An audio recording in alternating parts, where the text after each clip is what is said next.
Hey, this is Will Arnett, host of Smartless. Smartless is a podcast with myself and Sean Hayes and Jason Bateman, where each week one of us reveals a mystery guest to the other two. We dive deep with guests that you love, like Bill Hader, Selena Gomez, Jennifer Aniston, David Beckham, Kristen Stewart, and tons more. So join us for a genuinely improvised and authentic conversation filled with laughter and newfound knowledge to feed the Smartless mind. Listen to Smartless now on the SiriusXM app. Download it today. Ryan Reynolds here from Mint Mobile. I don't know if you knew this, but anyone can get the same premium wireless for $15 a month plan that I've been enjoying. It's not just for celebrities. So do like I did and have one of your assistants switch you to Mint Mobile today. I'm told it's super easy to do at mintmobile.com/switch. Upfront payment of $45 for 3-month plan, equivalent to $15 per month required. Intro rate first 3 months only, then full price plan options available. Taxes and fees extra. See full terms at mintmobile.com. Content warning for discussions of sexual abuse and religious trauma.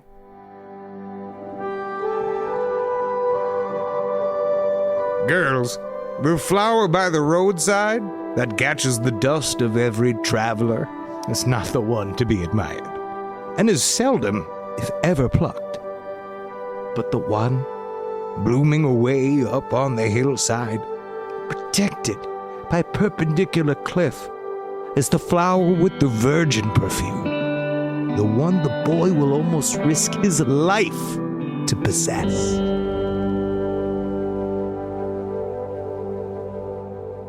David O. McKay, 9th prophet of the Church of Jesus Christ of Latter-day Saints.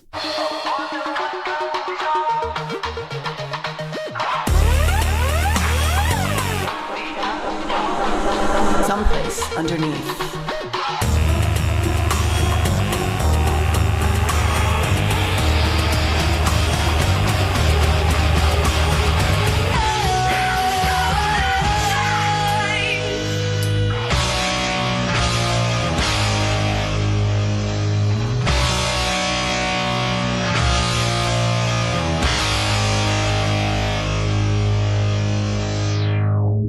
This month, January of 2025, a young woman named Sherry Franke released a book called The House of My Mother. We've covered both her mother and the house of her mother in the past because of both the opposition that we have to family vlogging and because Sherry Franke's family is Mormon. Sherry's mother, a 43-year-old woman, is currently serving 4 to 60 years in prison for aggravated child abuse of 2 of her 6 children, whom she tortured alongside an LDS-approved mental health counselor named Jody Hildebrandt. If you've listened to the show in the past, you'll have heard us speak about these women, and you'll hear us speak about them again. What Sherry has revealed in her book has implications of familial generational trauma disguised as righteousness and a deep, almost all-consuming fixation on the church within her immediate and extended family. All of these themes will come up this season. However, there was a section of this book that came as a surprise to a lot of people, myself included. Beyond describing the brutal, cold, domineering presence of her mother in her life, a woman who focused the majority of her time selling the appearance of a happy, wholesome, righteous family to the masses by way of child exploitation, Sherry's book describes an experience of hers that many of us can possibly relate to. Underage or not, religious or not, that is the experience of being in a circumstance that has left you vulnerable and having someone step up and offer you help. Sometimes that help is genuine. Often it isn't. Sherry, in the throes of her mother's spiraling mental state, being forced to perform and expose herself to pay for her family's house, attempted to get out of this situation by going to college. During this transitional part of her life, she was approached by a man whom she calls Derek. While many of us in the public unfortunately knew of Sherry's terrible family circumstances by 2021, not to mention the thousands of people who were crying out to get these children help that were ignored by Utah, this book reveals the tragic and vile acts perpetrated by Derek that run concurrently with Ruby Franke's maniacal public abuse. Derek, who had known Sherry since she was a minor. At just barely 18, Derek asked Sherry to help him with his business's social media presence. And as an established family man in his late 40s, Sherry was relieved to have an adult she could trust, someone high up and respected in her most sacred church, an elder even, who began paying attention to her, listened to her woes, and was standing in at what she considered a father figure in a time when she'd been abandoned by her own father, all the while offering her a part-time job. Sherry, at the time, having nearly no parental figures to turn to, found herself shaking off Derek's lingering stares, the inappropriate comments. Much like many of us who have experienced a similar situation, she may have chastised herself for questioning him. How ungrateful I must be. This guy is offering a port in a storm and I'm insulting him by questioning his motives. I must be crazy. While I recommend hearing Sherry's story in her own words in her book, I can tell you this. The situation accelerates to a circumstance that you may expect, that you may dread, as though watching someone from a distance walk into the mouth of a wolf, unable to prevent it. On her first night of freshman year at BYU, this man asks her to come to his office so that he can give her a present. And when she arrives there, he physically overpowers her. Because she is so naive, because of her upbringing to respect church elders so thoroughly, because sex education is not considered acceptable to many Mormon communities, and because just sometimes we need to convince ourselves something is okay when it's not, she contorts it in her mind that it's her fault, that he's only trying to help her, and that it doesn't really count. And as it happens again and again and again, that guilt is exacerbated by the fact that he's reiterating these very thoughts to her. We're not doing anything that can produce a child, so God doesn't care, he says. I'm helping you prepare to please your husband. You don't want to be so uptight for him, do you? If this was only the story of a church elder being a pathetic, vile parasite, which it is that, it would already be bad enough. But it's not where the story ends. And unfortunately, the rest of this story will be relevant today.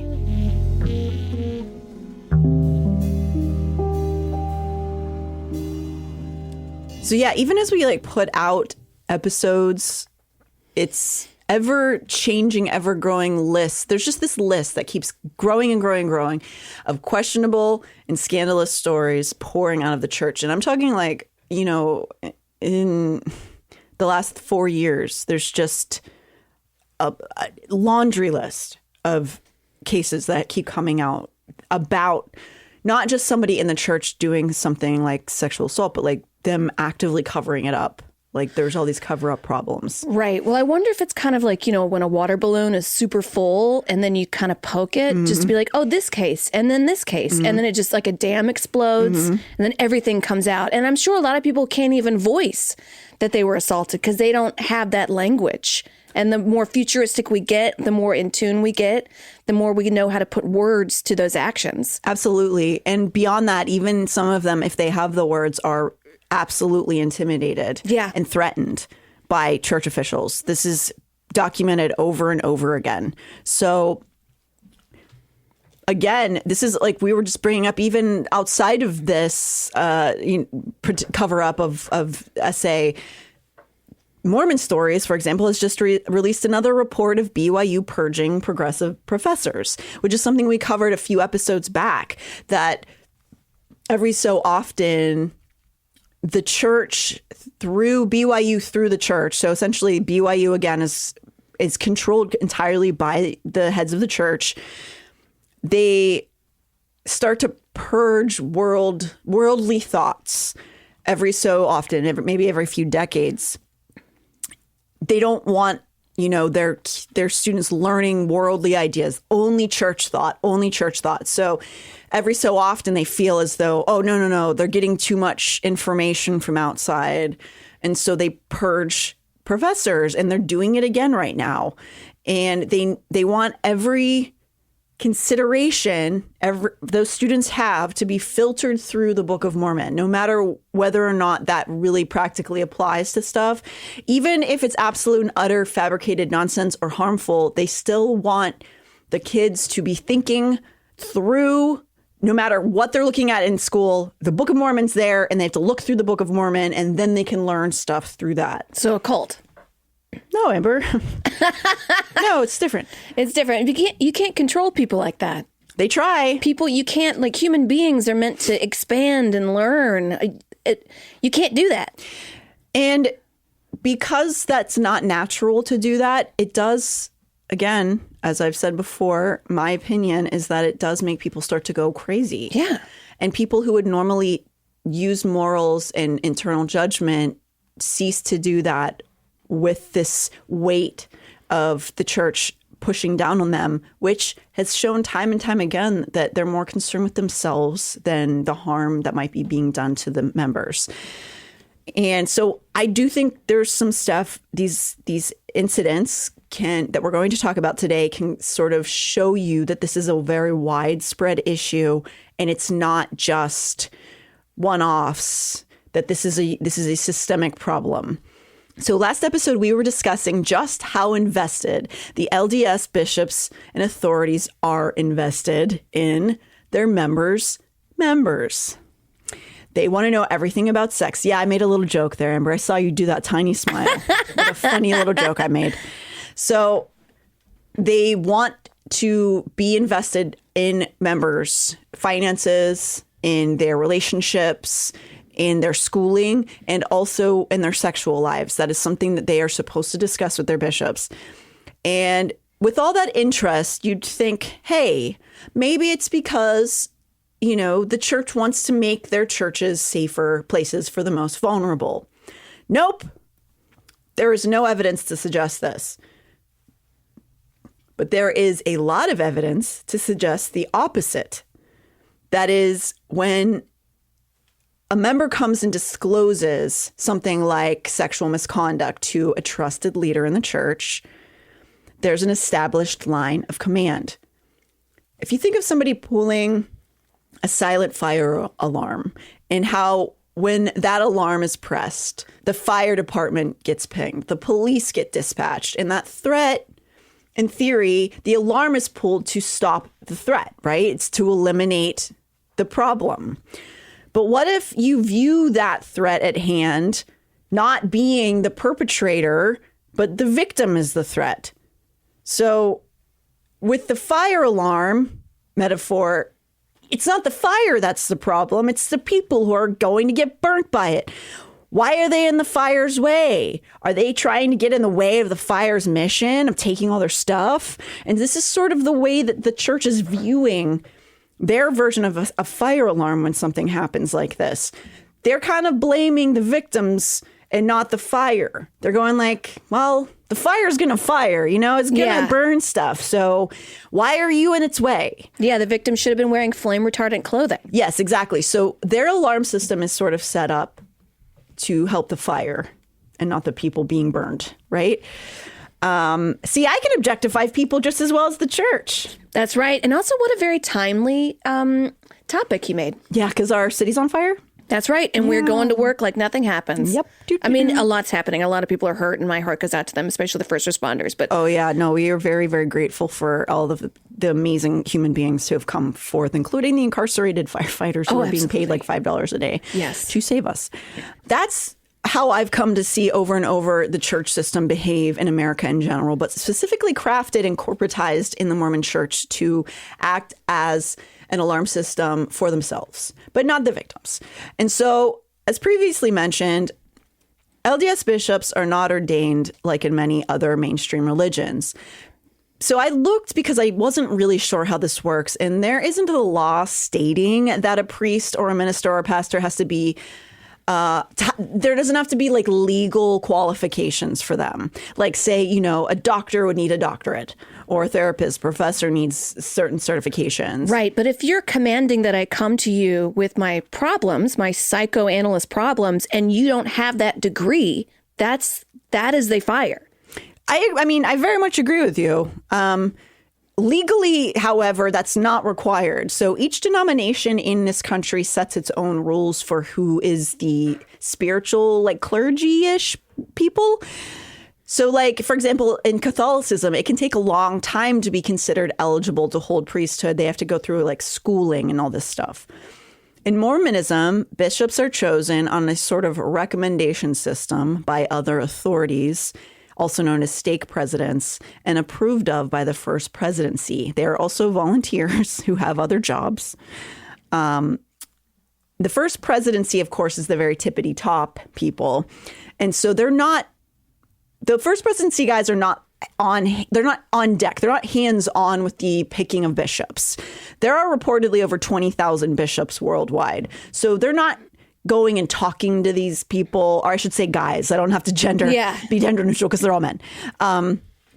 They're not there, but instead what happens is the stake president is maybe a little bit more hands-on with choosing the bishop. But the first presidency uses a system of, quote, moral measure that I personally have a lot of questions about. So I was trying to understand from the mindset of people who believe in the system. And so I found this really great blog. It's called Wheat and Tares, and it discusses general Mormon philosophies and queries. So this is just a layman's, well, it's a bishop, but it's not from the church. It's not affiliated as far as I can tell, but it is active Mormons coming together on this blog. And I found it to be very thoughtful and engaging. And there's a very active comment section where people are having like really good discussions, in my opinion. On this blog, several people have made posts discussing the process of choosing bishops, including one of the moderators himself, who is a bishop.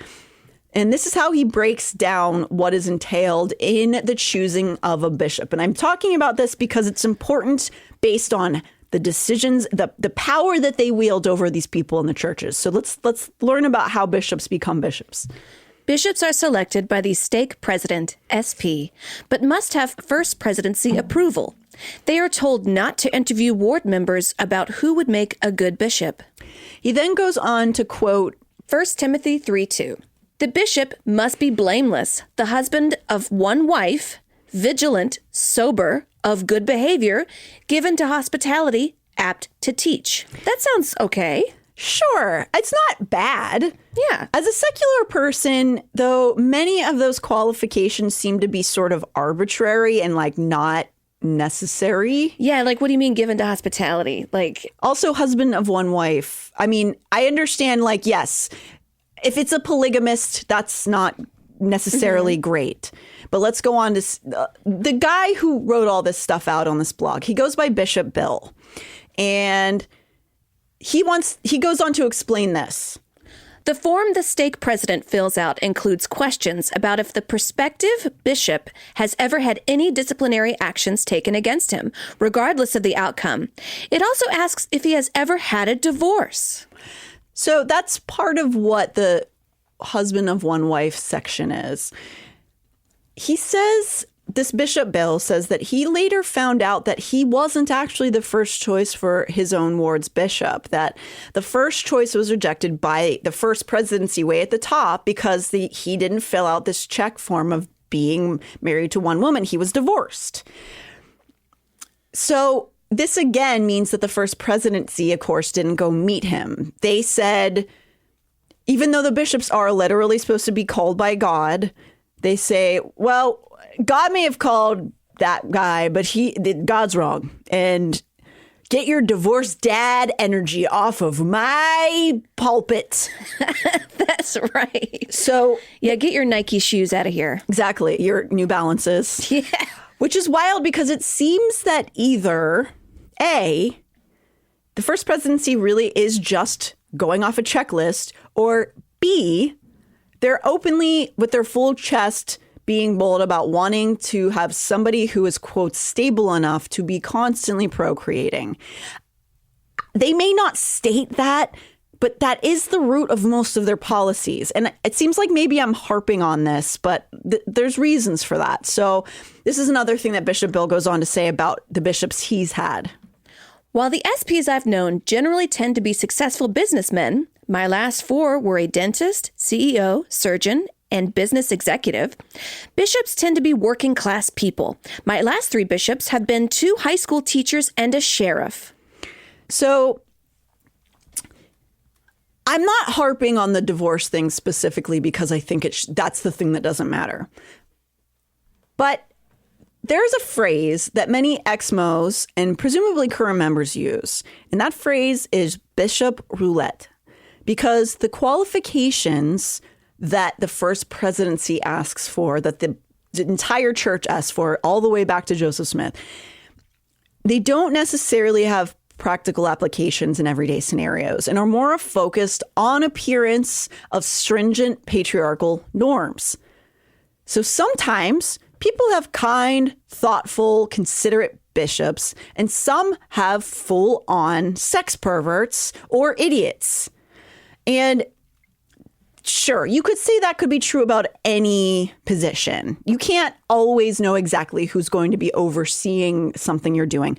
But the fact that the way that bishops are chosen is based on this set of rules that don't have anything to do with being a leader, but just sort of an idea of what like a traditional man is supposed to look like, has become a bit of a problem over the entirety of the church, but certainly in the last several decades. Yeah, again, this comes down to a lot of aesthetics. Like they just say hospitality, but have you brought, refugees in your home, or like people seeking like the fire that have escaped? Have you really helped? Have you had any sort of training to deal with somebody's deeply troubled family life or a mental health condition or somebody going through like a horrific tragedy? Right. Having sexual issues. None of that is considered. Only whether or not they are divorced, which to me seems not good.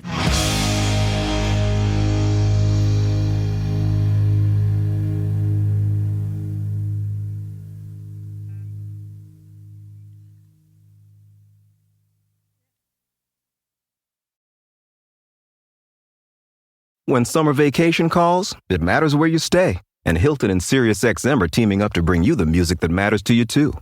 Because this summer, check into select Hilton luxury, business, and extended stay properties and press play on your perfect getaway with free in-room access to SiriusXM. Get the ultimate summer soundtrack with ad-free music, plus podcasts, talk shows, sports, and more. Stay closer to your favorite artists and hosts when you stay at your favorite Hilton. Hilton, for the stay. Finding the music you love shouldn't be hard. That's why Pandora makes it easy to explore all your favorites and discover new artists and genres you'll love. Enjoy a personalized listening experience simply by selecting any song or album, and we'll make a station crafted just for you. Best of all, you can listen for free.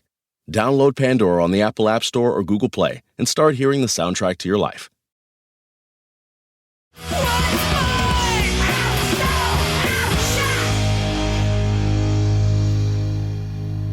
This is also something that affects who's chosen as the stake president. And again, there's so many titles.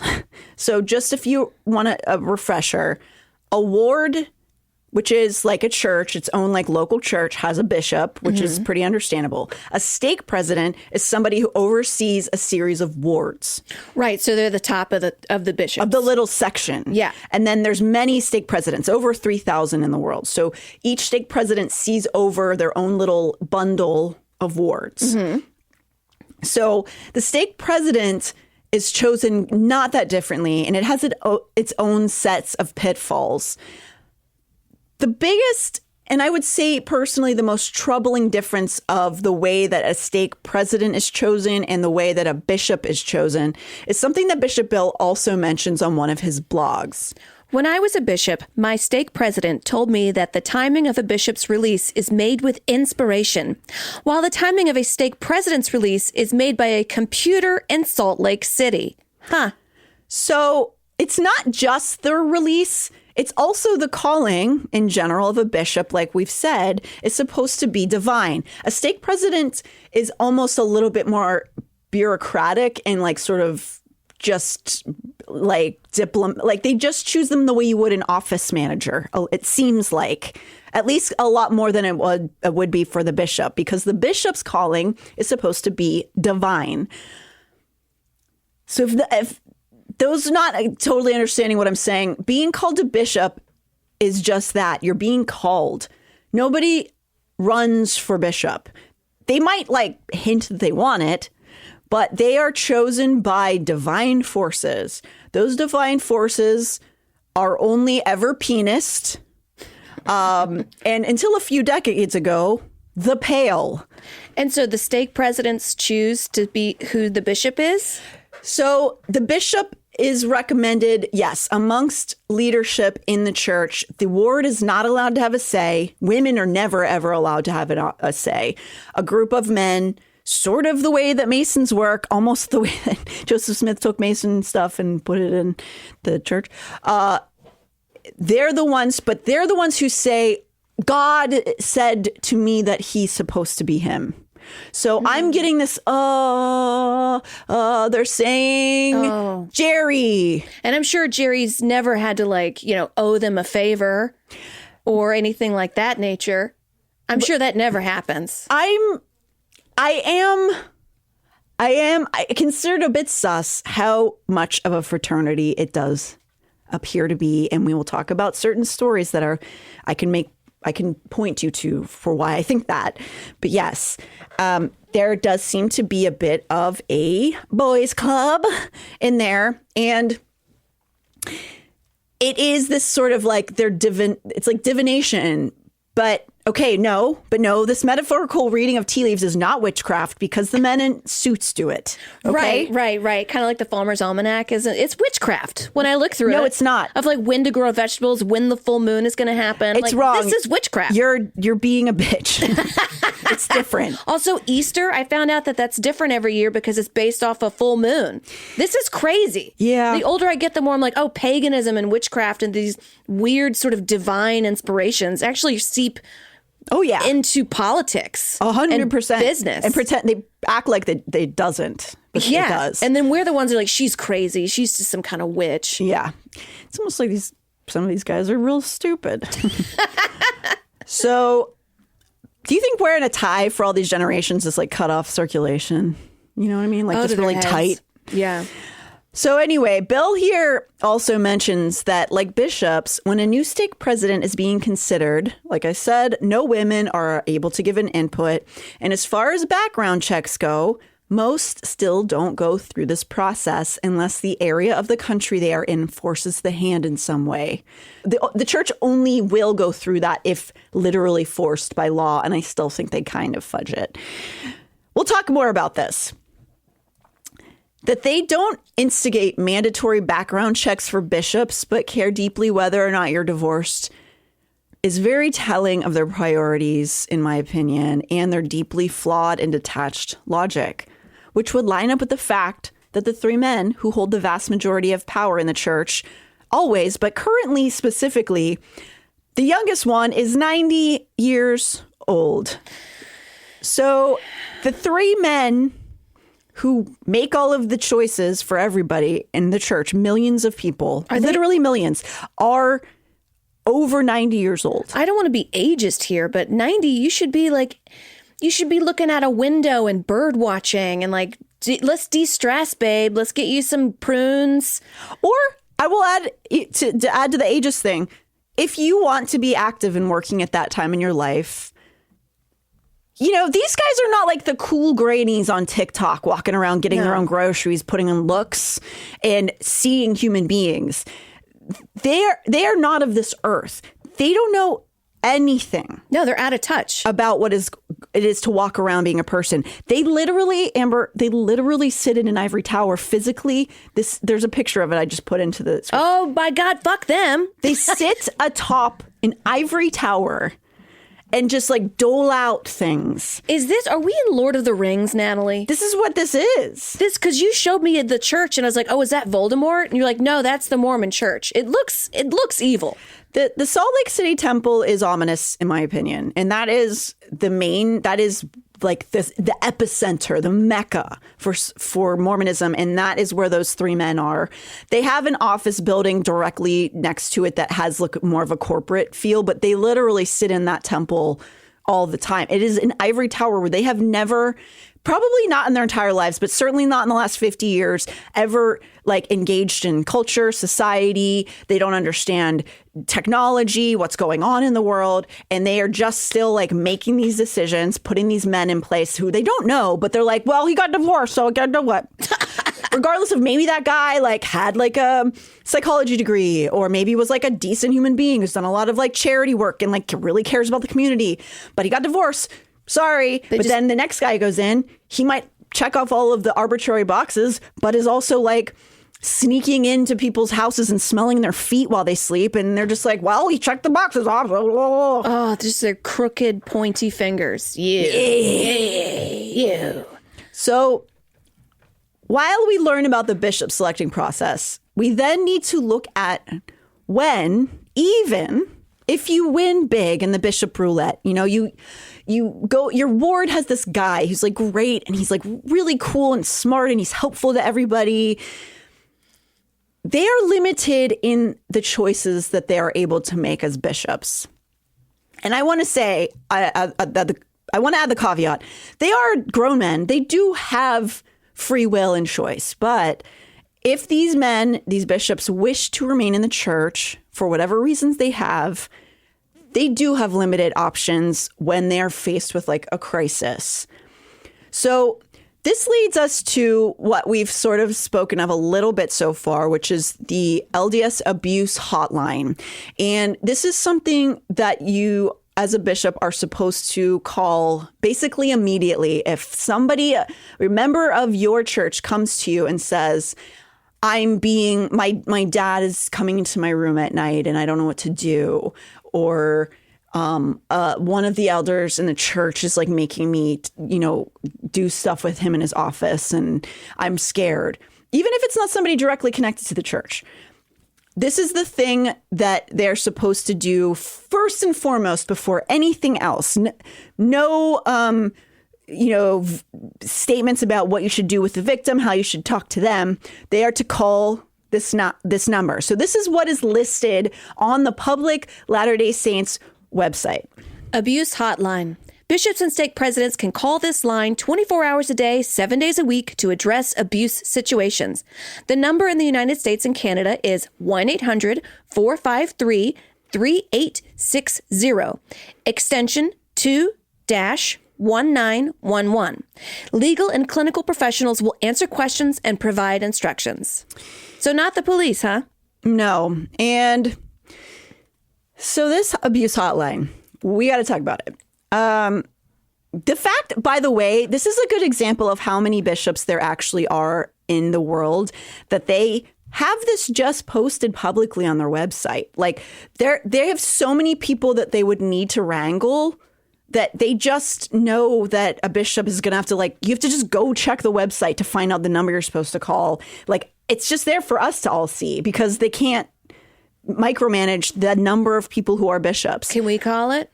People who aren't bishops, they basically hang up on you.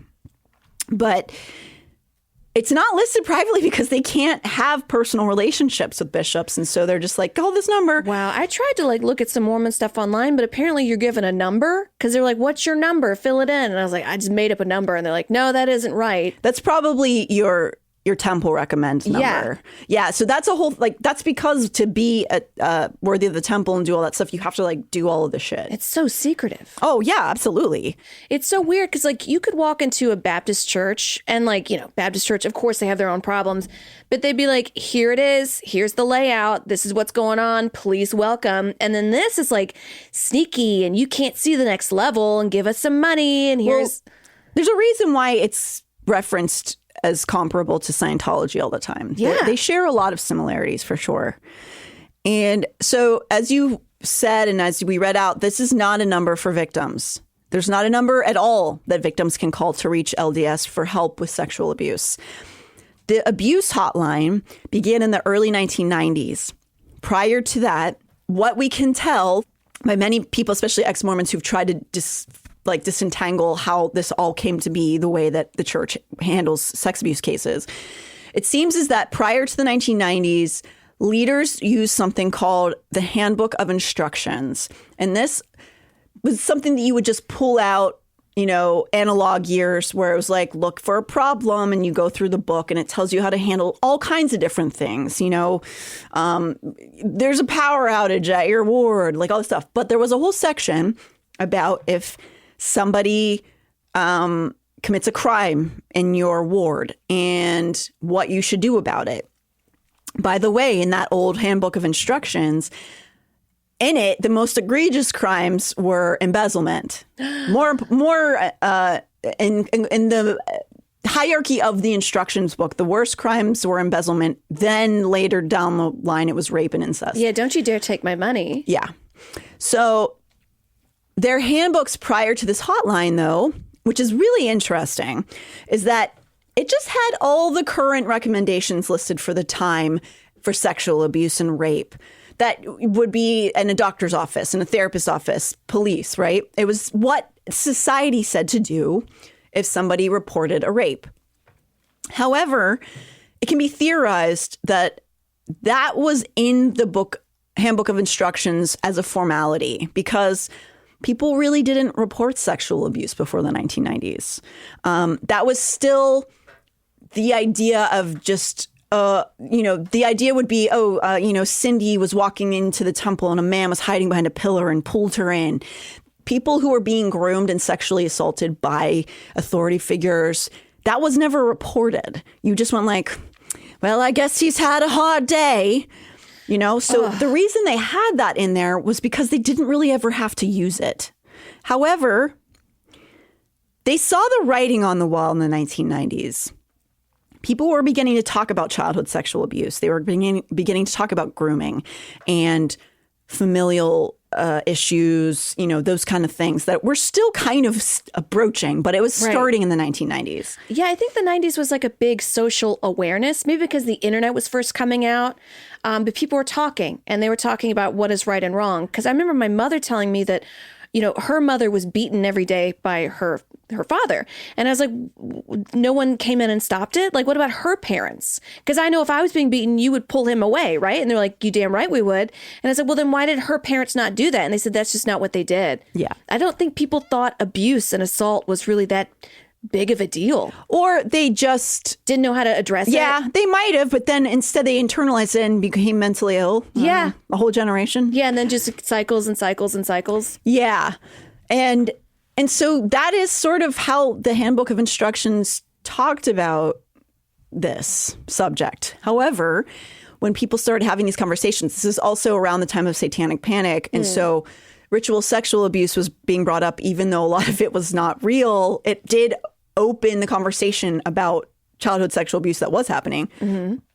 And there were some landmark cases around the LDS Church and sexual abuse around this time, including one of the biggest ones, which was the case of Jeremiah Scott, repped by Tim Kosnoff. I referenced this case before. It's also documented in the book, The Crimes of Brother Curtis. And this is a young man who was essayed by a church leader guy who had already confessed to a bishop that he was raping kids, and then he told the bishop he was sorry, and the bishop just let him continue to work with Boy Scouts and stuff. So this is one of those times where this attorney, Tim Kosnoff, who I've spoken to, and it's when he took this case on and kind of opened this Pandora's box, this specific attorney. He's been working since then on sexual abuse cases inside the LDS Church. And he was like, what is happening in here? And he took Jeremiah to court. And the church realized that a reckoning was a-coming. And instead of looking inward to try to understand how and why this had become such a crisis inside the church, they instead took the energy and circled the wagons around their money. So instead of addressing how this could have gone to this point where so many bishops were openly pedophiles who were still permitted to be amidst children, they said, well, legally, what can we do to prevent people from suing us now that we've ruined all these lives? So this guy, Tim, he's not the only guy, but he is one of the main guys who started opening this can of worms, talking about, hey, guys, your practices inside the church seem like they're not really conducive to helping children and vulnerable people when they get assaulted. And it's like, yeah, we hear this about the churches of all kinds all the time, right? This is a huge, you've probably seen Spotlight or heard about Spotlight. There's all kinds of, crimes coming out, IVLP stuff, Catholic Church stuff. It's kind of a church issue. But Tim Kosnoff, during an interview on Mormon Stories, explains the major difference between an abuse case from, for example, the Catholic Church and from the LDS Church. So they have tremendous exposure. Unlike in the Catholic Church, which in this country is 202 separate diocesan corporations. So the Catholic Church in Rome is not liable for abuse that happens in Wichita, Kansas. That's the Diocese of Wichita, Kansas. So you sue that diocese, and maybe they have insurance, and maybe they have assets, or maybe they don't, but you don't get to take down the whole structure. But the Mormon Church is a single, unified corporate entity called a corporate soul, headquartered in Salt Lake City, and it, together with the presiding bishop, own title to all of the assets of the LDS Church, which is vast. But anyway, it's historically been called the Corporation of the President of the Church of Jesus Christ of Latter-day Saints, and it may be one of the top 5, if not the wealthiest single churches in the United States. Corporate soul. That definitely sounds like some bullshit HR Dystopian? manager. Oh, it sounds dystopian to me. Yeah. No, but that basically is what he's saying in there is that the LDS Church is set up exactly like a corporate business because it is. And so the top guys, the 90-year-olds and the ivory tower, they get the money. So that's why it has to be a one corporate soul, because you can't be taking away their money, Natalie. No. Those 3 guys, and then all of the people that are around that. I'm sure that there's other people behind the scenes who are also taking all that money in. But they are definitely financially benefiting from it because they operate as a business. They are actively investing in properties and stocks in we're going to do a whole financial breakdown episode. Don't you worry. I'm just so confused as to why this isn't being taxed. And I know that America has its own laws for religion, and that's why, a lot of religions thrive in America. But if you're buying property and infiltrating like politics, it's tax time. Well, it's called embezzlement. It's because the same guys who are controlling the church laws are the same guys who are embezzling from the taxpayers in politics. They're all the same. This is a crime. They're committing crime. Yeah, this is embezzlement. And they're doing it with your soul. How disgusting is that? And your money. To say you're going to hell unless you give me money, and then they take that money and they use it to take away more of your rights. So then you get sadder and sadder and deeper and darker. Oh, but you need to give us more money, and then you'll go get your own planet. What a disgusting group of goblins. It's not good. No, I think it's kind of evil. This is pure evil. I do. I agree. And I know everybody's just like, duh, Amber, but I'm just kind of like... It's not duh, though, because a lot of people and people who I respect and love and still love their church community, I completely understand, because they're not... The communities themselves can be filled with like really good things. Oh, of course. But these guys at the top, they're just saying, give me your money so your soul can extend. And then using that money to buy land to benefit them. And on top of that, what they're telling the guys in the churches, the bishops, to do is causing irreparable damage. So let's talk about, again, the hotline. The hotline, as mentioned, is for bishops when they learn of abuse by somebody in the church or by a church-connected person. Essentially, when somebody comes to confess being abused, right? This hotline connects bishops to a law firm called Curtin McConkie. This is the legal arm of the corporation of the LDS Church. Curtin McConkey's nearly sole purpose is to protect the church's money. Curtin McConkey. Yes. That sounds made up like a sketch. Hey, Curtin McConkey. And then he comes in and they're like, boo. It is two guys' last names, and at least one of them is a legacy Mormon. His ancestors were like a president and stuff. So this is in-house. I was watching in-house people. I was watching this travel blog the other day because I look at it like going around the world and what do these people experience. And this guy was speaking in such a weird tone, and they were going into all these weird places, like very expensive places that I looked up and it's just $10,000 to get to just pay the forestry registration. Some of these places you need to pay registration $1,000 just to get into the forest. Yeah. And then the plane trick there and the whatever, it's a lot of money. And then he had a picture of himself. He's like, yeah, I was in El Salvador in my early 20s on my mission. And I was like, and he showed a picture. I was like, you're Mormon. Yeah. And the church is paying you.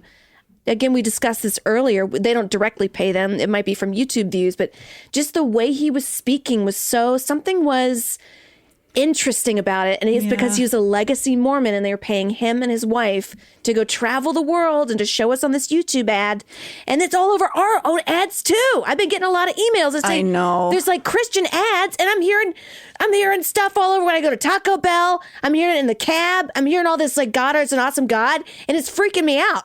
Well, yeah, guys. Also, we have gotten a lot of messages from you that we are getting religious ads on these shows, and we are working on it. They creep up, man. They really sneak in there. Because they'll say oh, no, we're just going to advertise for seltzer water or something. And then boom, we don't know until it's on the air. It's so insidious. Yeah. And they're using good people's money from these communities to go and do this shit. They are. I mean, there's no way around that. They definitely are using people's money.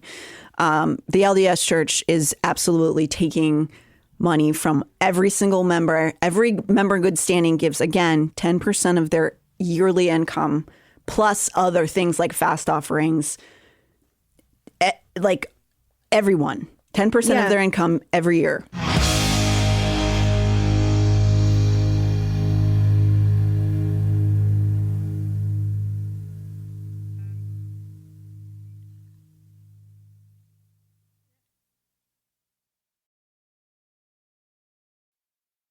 Hey, this is Jeff Lewis from Radio Andy, live and uncensored. Catch me talking with my friends about my latest obsessions, relationship issues, and bodily ailments. With that kind of drama that seems to follow me, you never know what's going to happen. You can listen to Jeff Lewis live at home or anywhere you are. Download the SiriusXM app for over 425 channels of ad-free music, sports, entertainment, and more. Subscribe now and get 3 months free. Offer details apply. Dogs deserve the best, and that means fresh, healthy food. Unlike other brands, Ollie offers 5 flavors that are as nutritious as they are delicious, all made in U.S. kitchens without harmful fillers or preservatives. Head to Ollie.com, tell them all about your dog, and use code HAPPYPUP to get 60% off your welcome kit with a bonus. You'll get a storage container for a mess-free experience, and it comes with a 30-day money-back guarantee if your dog doesn't lick the bowl clean.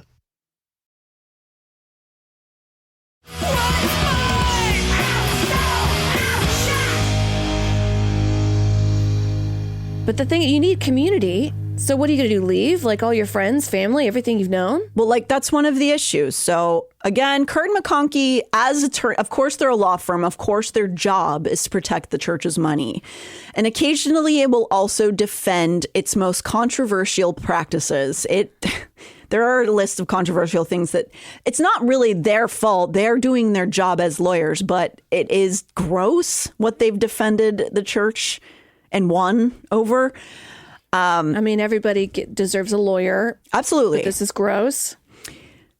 What the helpline that is established and connects to Curtin McConkey doesn't do is encourage bishops to report sexual battery, abuse, incest, etc. to authorities.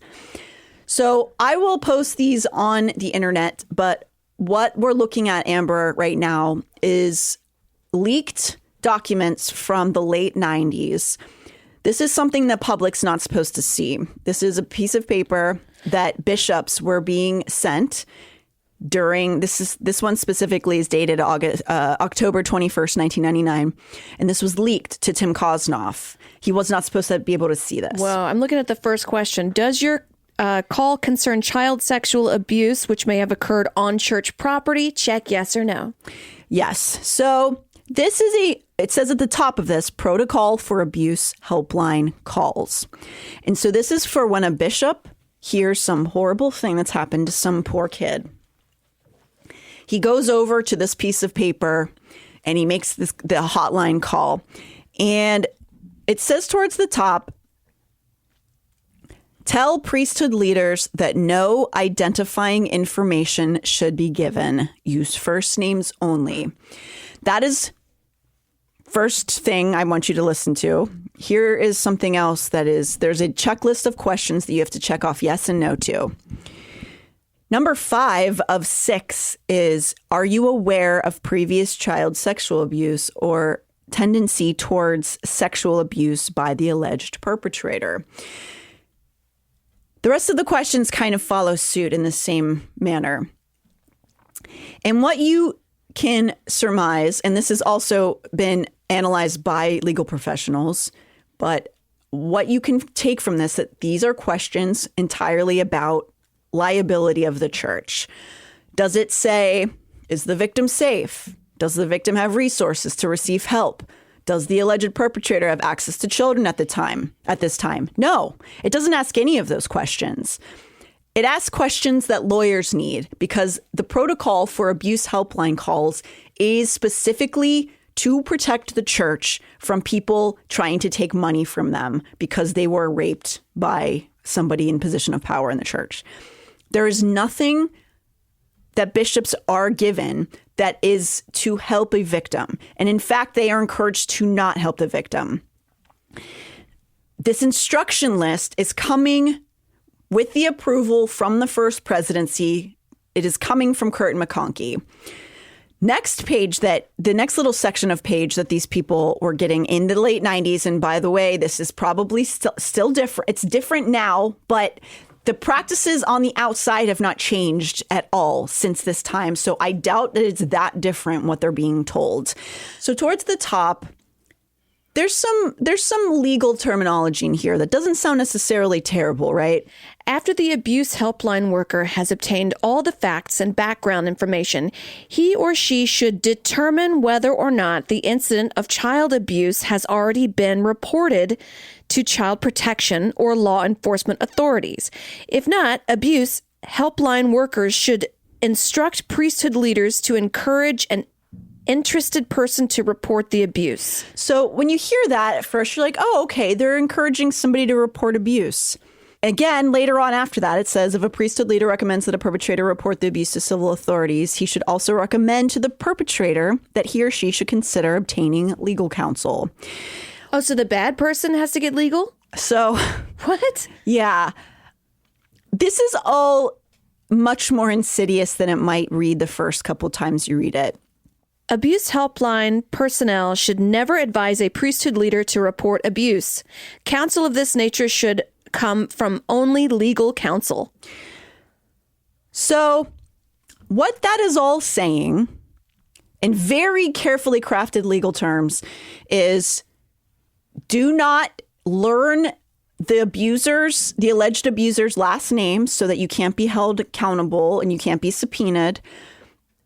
Don't report it yourself so that you're not held accountable and the church isn't held accountable.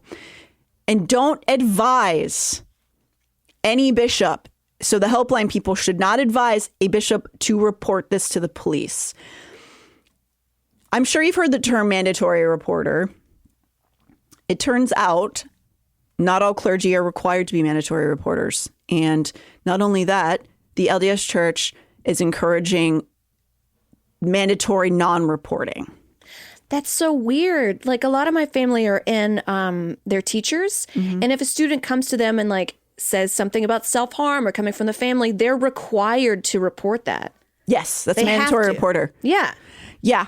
The LDS Church is not legally bound to that. And they actually not advise, they instruct their bishops to not report it to police. Why are they not legally bound to that? They just make up the rules? Yes. And they it's so insidious and dark because they paint this to bishops as being we're doing this because we want, people who commit sexual crimes to be able to confess to us and feel like they can be resolved of them and like we want to help them. But what they're actually doing is absolving themselves from legal liability. So the reason they don't want somebody saying, hey, the guy running the nursery in the church, he touched me for years and like made me do stuff. They say like, don't tell me his last name. I don't want to hear it. La la la la la la la la. Because if they learn that, they could be held like be pulled into a court case. Yeah. And why they don't want them to be pulled into a court case is because the church doesn't want to pay them. They don't want to pay the victims. And so they don't care if this means that person being abused continues to get abused. They don't care if the person who's causing the abuse is around children or has abused other kids in the church and the parents don't know. They only care about not getting sued because they don't want to give money away. They just want their money. This is not theoretical. It is observed in practice all the time. There are so many instances of this being practiced that a number of them have been revealed after people have left the church. Within these helpline documents, not only is this in the interest of the church, the paperwork is worded again, like I just said, to confuse bishops, using law talk to make it sound as though they themselves could get into legal trouble for reporting, which is not the case. They're trying to manipulate bishops into thinking that they're not supposed to report. But what they're doing is telling them not to report because they don't want to pay the victims. So they have every right to report. Even if they're not mandatory reporters, they can still report somebody coming in, also a person coming in to confess that they committed rape, right? So a guy comes in or a person comes in and says, I have a really big problem. I don't know how to control myself. I don't know what to do. That bishop can and should report that. Yeah. But the church is saying, do not do that. And don't learn any more about the story, so that they're not saying this to the bishop, but what they mean is so that we're not held legally liable for knowing this information. So they can keep their money. So Yes. then you have all this sacks of gold sitting in your ivory tower on the backs of people that have been hurting. Yeah. And then what? Like, what happens after, like, what? Okay, you got your money. It's just like every billionaire who's destroying this country. It's money hoarding. They're obsessed with money. It doesn't serve anything. They just don't want you to have it. They just don't want you to have it. Mm-hmm. Yeah. At the beginning of this episode, I was talking about the guy with Sherry, right? So all of this is to say, I want to bring this back to Sherry Frankie's story. Sherry describes torment and battery from this chode for months. This very special boy, this very cool king baby elder of the church, this nearly 50-year-old husband and father who became fixated on her. He convinced her to give him access to her locations at all times, would berate her if he found out she was with someone she could be, hang out with. If he thought she was somewhere where she was hanging out with her peers, right? Isolate her. He would isolate her. He would lose it if he found out she spoke with another boy her age. He completely isolated her while essaying her over and over again, manipulating her, right? Finally, even though she was so alone and so unprotected, her parents were gone. Like, Ruby was a lunatic. Her dad disappeared.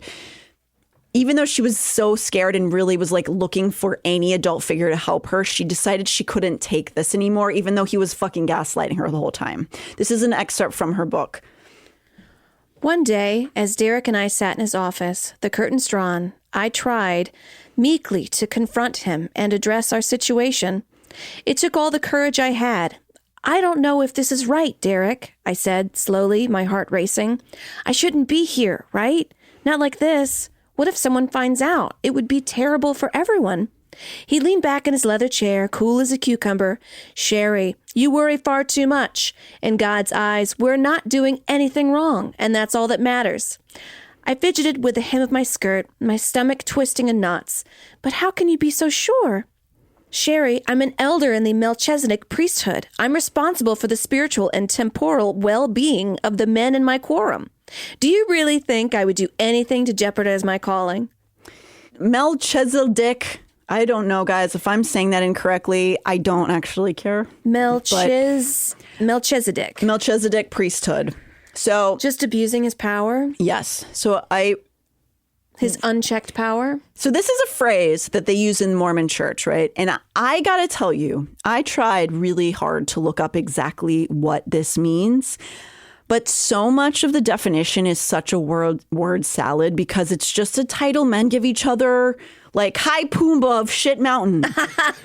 It's just a thing. So there's different kinds of priesthoods in the LDS church. Melchizedek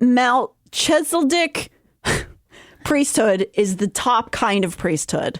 It's like what the quorum of the church has, the elders of the church. It's like really important. Then they've got the Aaronic priesthood, Aaronic priesthood, which is the next level down. Uh-huh. And then they have the celestial priesthood, which is what most adult men get. Why do these men love hierarchy so much? Because it makes them feel all good in their little wieners, I guess. On their little pants. It's all made up. This is all made up. Yes. It's all made up. Well, it's very much, again, very Masonic. Because it's like all esoteric reasons why they're in these different positions. And again, very fraternal, very much a brotherhood, which, great. If your brotherhood is like teaching each other how to like carve and like fish fix or cars something. But it seems like sometimes some of these brotherhoods are about helping each other keep secrets that are really bad for everyone, including the person who's being the victimizer. They're also not getting any better if you protect their secrets. So anyway, that excerpt from Ruby Frankie's book, she doesn't address who he is. But we learn from context clues and also from her saying things like this, that he is an elder in the church. He's a very important figure in the church who's doing this. And I'm trying not to be disrespectful entirely to the process of like, I understand everything needs a hierarchy. That's sort of just how humans work. Right. Well, they're taking these like base needs that people need, which is community. We need that. We do need someone that we can go to that has a little more, like you said, I don't like these hierarchies where like they get everything, but these are basic human needs. You want to know your spirit is taken care of. And they take all of this and they just use it. Yeah. For their own, to hurt people. He just used it to justify why he was raping her over and over. A girl who was so naive and so taught purity in her body meant everything for her worth. He knows this. He knows this with his entire being. And he's using his priesthood status to say, don't ever question what I'm doing to you because I'm a high priest in your church. Right. And also that sort of purity culture, which is another made up situation. It's all made up. Yes. Yes. I can't believe it. So, even though Sherry had been conditioned since birth that these pucker-faced troglodytes should never be questioned under any circumstances, after he says this stuff to her, it goes on for a while longer, and she decides she feels too guilty, that she's been sinning too much because that's how she's been conditioned to feel this way. That if a boy even looks at you, you got a mark on your body. And so, because she didn't feel like she fought him off hard enough during these encounters, these attacks where we physically held her down as she pushed away, she decided she needed to confess to her bishop that this was happening. She was terrified to do this, knowing that she might face harsh consequences for being literally groomed and raped by a middle-aged father. Of course, she didn't see that in that way at the time. How could she? While he is actively, physically stalking her, she decides she needs to confess to her bishop what has been happening, and she does so over Zoom. The bishop listened intently, his brow furrowed with concern. When I finished, he leaned closer to the camera. Sherry, I want you to listen to me very carefully. You were put in a situation no young person should have to face. Okay, that's a pretty good start. All right. That's true. But why we're doing this episode today is because we're talking about what bishops are instructed to do in these situations. He goes on to say to Sherry, ultimately, it's not up to me to decide what course of action the church wishes to take. I'll have to give the stake president a call and discuss these allegations. A couple days went by, each minute feeling like an eternity. When my phone finally rang, showing my bishop's number, I jumped, desperate to hear what he had to say. So I talked it over with the stake president, he said, his tone measured. He reminded me that we do have a responsibility to ensure that our members are living in accordance with God's laws. He thinks it's best if you take a break from the temple for a bit and hold off on taking the sacrament for a little while we investigate. I'm sorry, Sherry. I felt a flicker of anger, hot and sharp in my chest. And what about Derek? What's going to happen with him? Will he lose his temple recommend too? It's not up to me. I'm going to need his full name and address so that I can reach out to his bishop. I'll let you know what course of action they decide to take.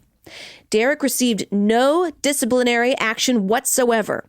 He denied everything, and his bishop believed him without question. He was high up in church after all. Why would they take my word over his? So Sherry, for reporting this piece of shit. I mean, this man, I would really, really recommend you read the book, but the first time he assaults her, he physically overwhelms her as she tries to get away.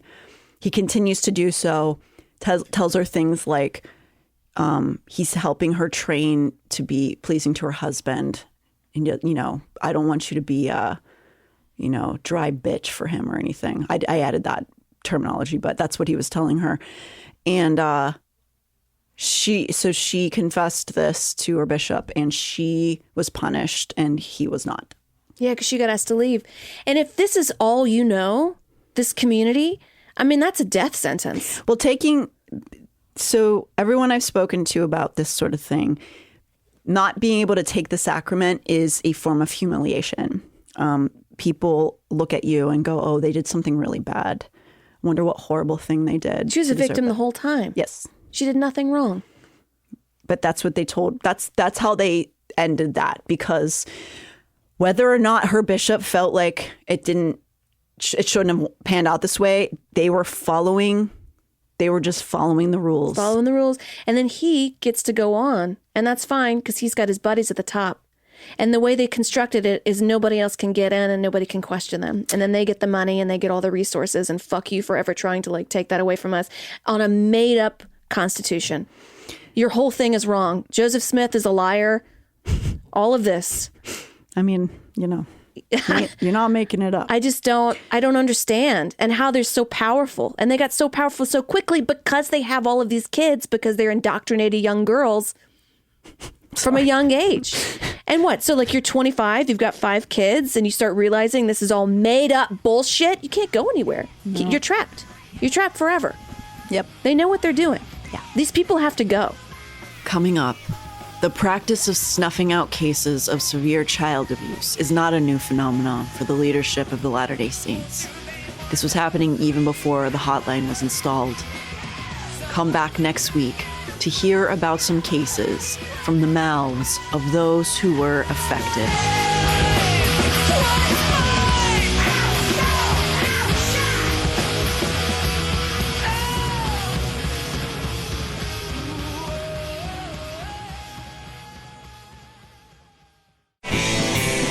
This show is made possible by listeners like you. Thanks to our ad sponsors, you can support our shows by supporting them. For more shows like the one you just listened to, go to lastpodcastnetwork.com.